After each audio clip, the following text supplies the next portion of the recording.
This is the school that I graduated from here. So I have a particular love for the school. So number one, anything that's going to harm the school, then I want to get involved. And I want to be a part of what it takes to be involved.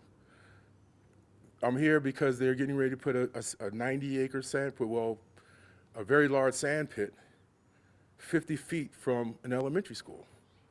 And that's just not right. There's a sign on my kitchen, a little sign I painted on my kitchen wall, and it says, just because you can doesn't mean you should. You can put a sand mine right back here behind the school, right behind the little playground, behind the cafeteria, right where the buses park, but you really shouldn't do it. It's about the stupidest thing I've ever heard in my life.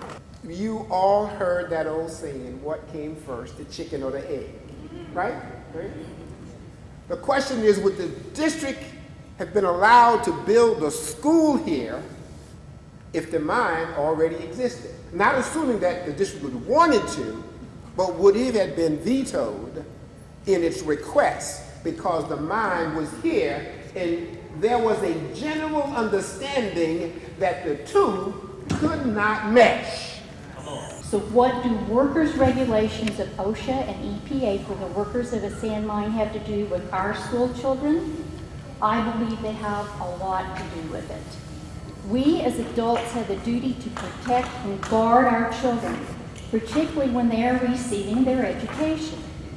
With all of the evidence pointing to a hazardous environment where workers must be wearing respirators and PPEs, how can any responsible adult consider the accidental exposure of vulnerable children to the release of silica flour into the surrounding prevailing winds? How often would the air quality of the school be monitored?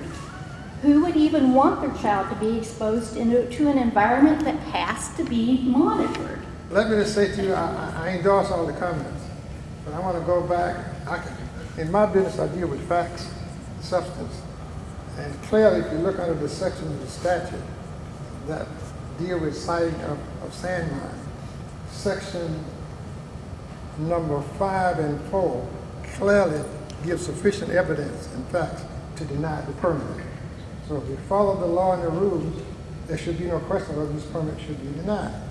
And I'm just going to tell you, I've got a first opinion on that, I've got a second opinion, and all opinions are the same, that it does not meet the statutory requirement. So I'm simply asking DHEC to just follow the statute. And if you follow the statute, we'll be okay. Thank you very much.